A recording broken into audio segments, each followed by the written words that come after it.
take a mystery story and I try to find some answers through tarot. If you are just interested in the mystery, you are welcome.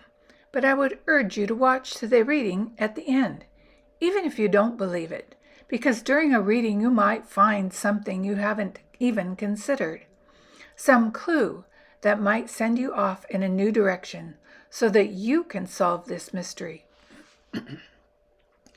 Also, join our community by becoming a member of our Armchair Detective Club on Patreon. The goal is to try to solve the mystery, not how we do it. Welcome to all my new subscribers. I am awed that you would take your time to follow me. This is so great. Tell your friends, the more the merrier. Oh, and I forgot. I got my first troll. How fascinating that someone has nothing better to do than send negativity in my direction. But like Superwoman, it bounced right off, and he got bounced right off. So if you are here just to tell me how devilish the tarot is, please feel free to leave. I don't get paid for doing this. It's my pleasure to do these videos for you. And for the rest of you lovelies, if you want to see more of these, you can support my channel. The links are below. Again, thank you, and now let's get to it. In my original post on the Murdaugh family, called Murdaugh, Money, Power, and Murder, I ended with the tarot cards telling me to look at the brothers. But by the brothers, I thought it was Paul and Buster Murdaugh. But now I think the brothers meant Alex's brothers, Randy and John. I've looked at the other members of the family, and now I will look at these two. This will be a two-part posting, one reading on each brother. First, a timeline on the Murdaugh men. Randolph Murdaugh Sr. was born in Barnville, South Carolina, and graduated from law school at the University of South Carolina, as were all the rest of the Murdaugh men. In 1910, upon graduation, Murdaugh Sr. founded a one-man law firm in Hampton, South Carolina. Hampton is about 65 miles inland from Charleston. Each succeeding generation of the family entered the firm, with the first three Murdaugh patriarchs running the solicitor's office as well as their private practice. The South Carolina Circuit Solicitor is an elected official who's responsible for overseeing the prosecution of criminal cases in South Carolina. Other states refer to this same position as the district attorney. The circuit solicitor ensures prosecutions are processed by ordering an orderly, just, and efficient flow of cases. They assign cases to attorneys, they advise attorneys on the cases assigned, and they monitor the status of pending cases and supervising personnel. So in 1920, Murdaugh Sr. became the solicitor of the 14th Judicial Circuit, and he held that position until 1940, when he was killed in a car train accident. After his death, his son, Randolph Murdaugh Jr., took over the Judicial Circuit Solicitor position and served from 1940 to 1986, and in his 42 years in office, he ran opposed only twice. Well, he must have been quite the character, as he was known for his love of chewing tobacco, his courtroom antics, and his flair for acting out the murders before spellbound juries.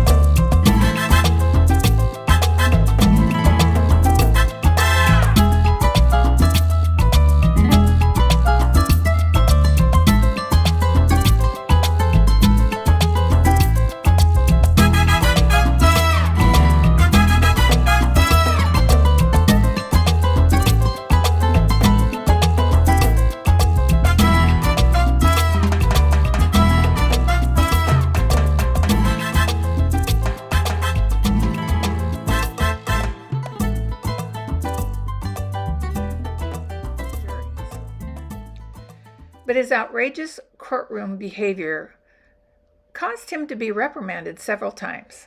He was caught in some shady dealings with the locals, and in 1956, he was indicted by a federal grand jury for allegedly warning a bootlegger to move a still into a neighboring county to avoid the police.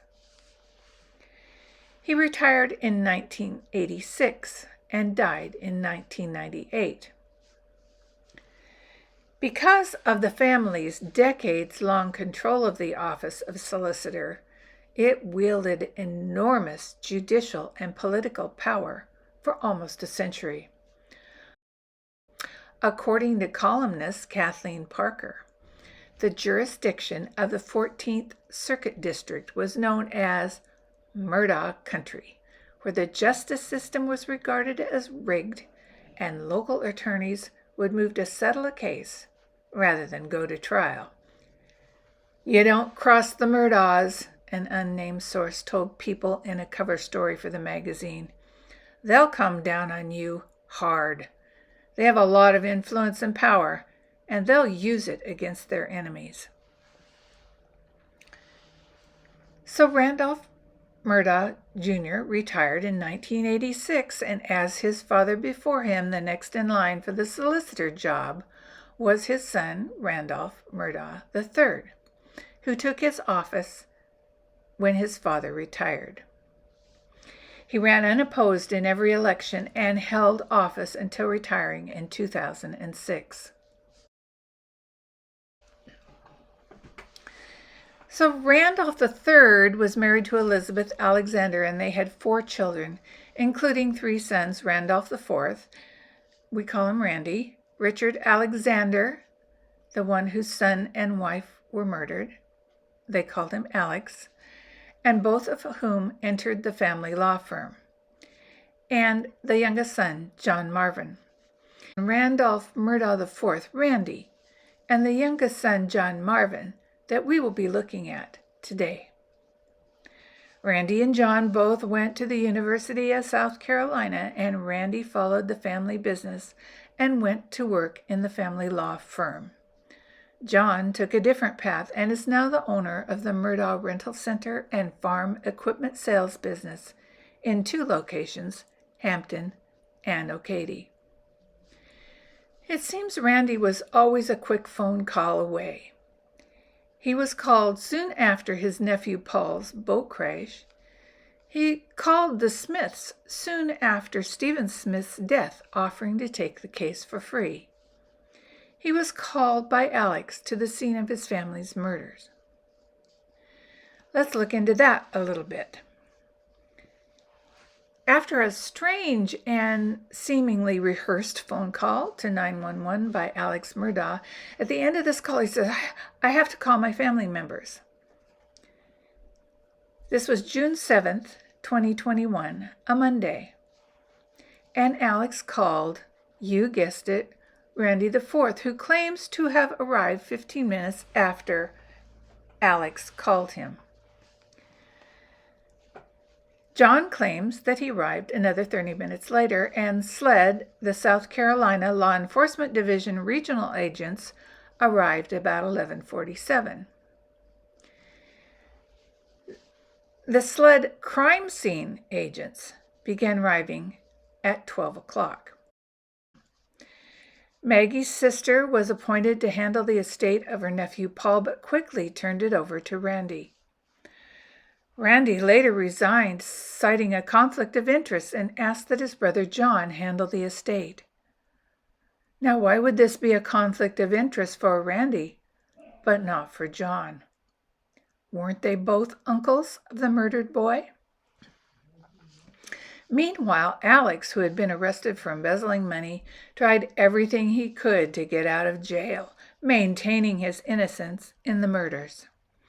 Lawsuits started flying left and right. Malpractice insurance was paying out. Lawyers were getting disbarred. Bankers got fired. Records subpoenaed. Again, Alex Murdaugh was sued by Randy Murdaugh IV for a total of $90,000 of unpaid debt in money and equipment, which put him at the front of the line for all the creditors that were coming against Alex, and there are a lot of them. Is this just a way to transfer money? Okay, let's see what the cards have to say. Let's take a look at the Murdaugh brothers.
Okay, here we go. The first card under here, the Seven of Cups. That signifies imagination and reflection. All those cups and things, they're all full of different ideas. He's looking in all directions for a way out of this situation, and for his brother, and also for himself and his family. He has not landed on a positive position yet. He's still looking and trying to figure out a way out of this. So that's Randy. What crosses him was this, the Seven of Pentacles. Can you see?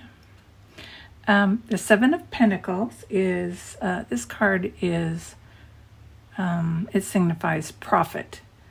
So he was involved in this situation on the money side.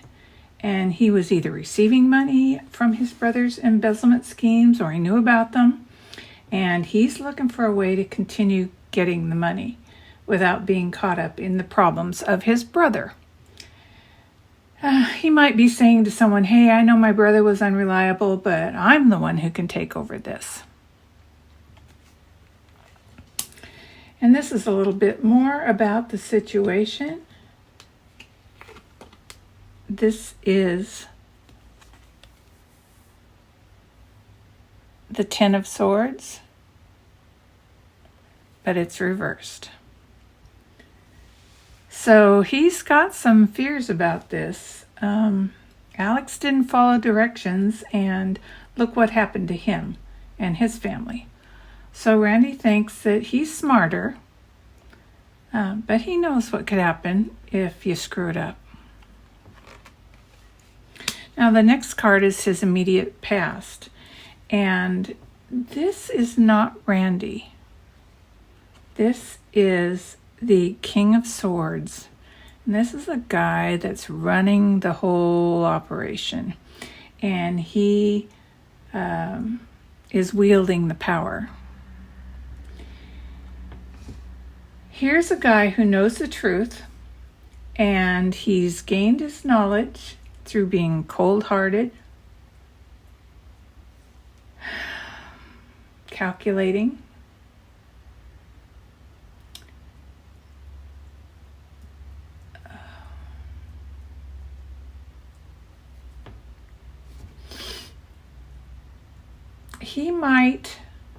I'm getting the feelings that he might seem benevolent.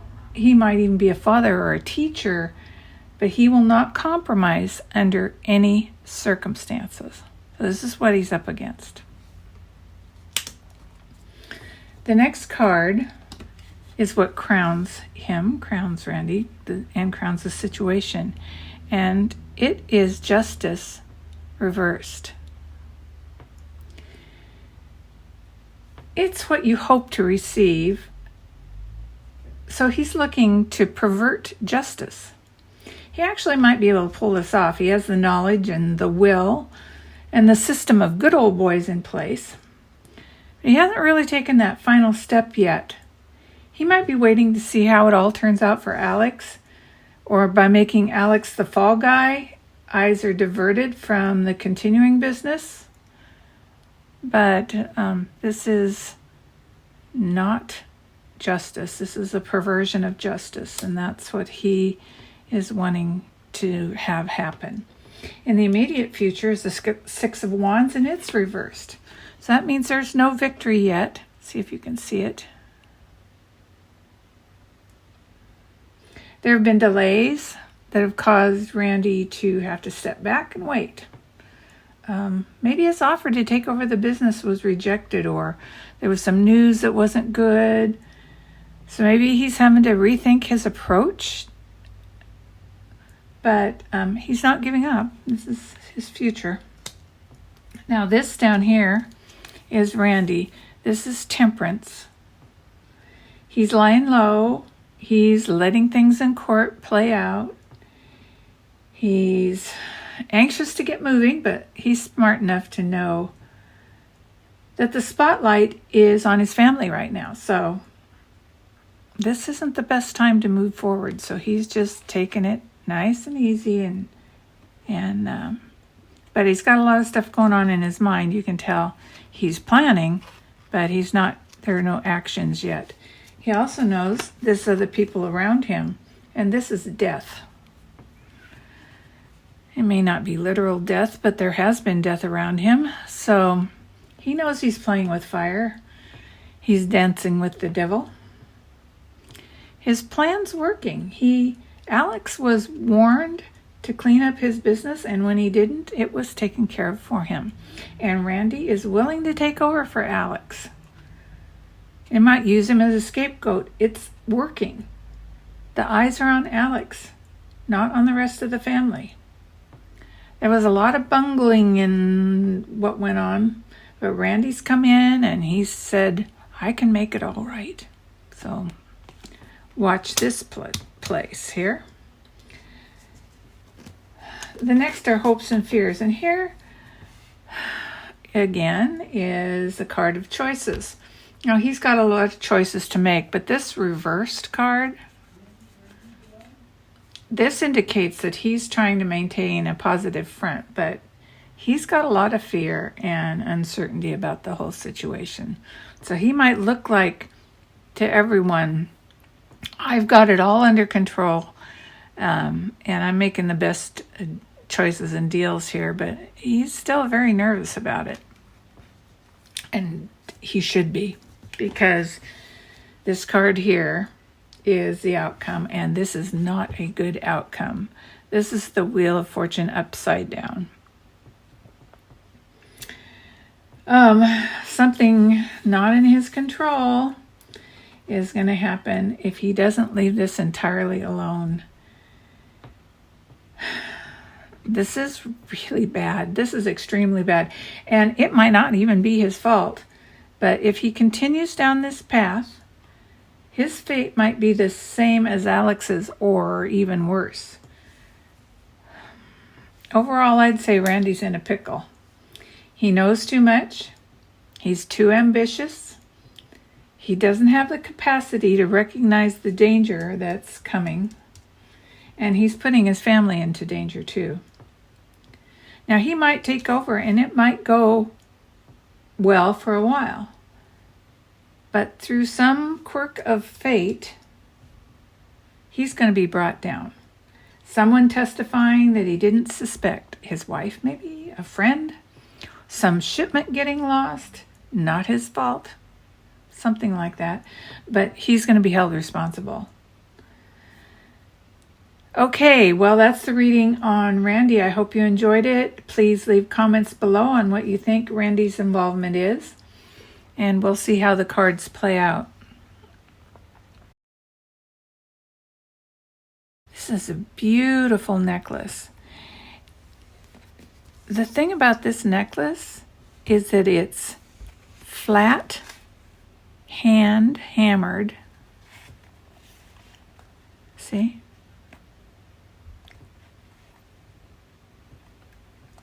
Very beautiful.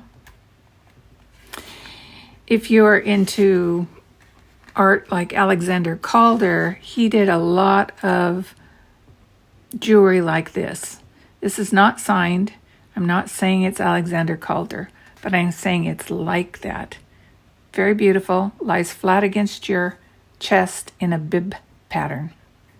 Okay, that's the jewelry. That's the reading.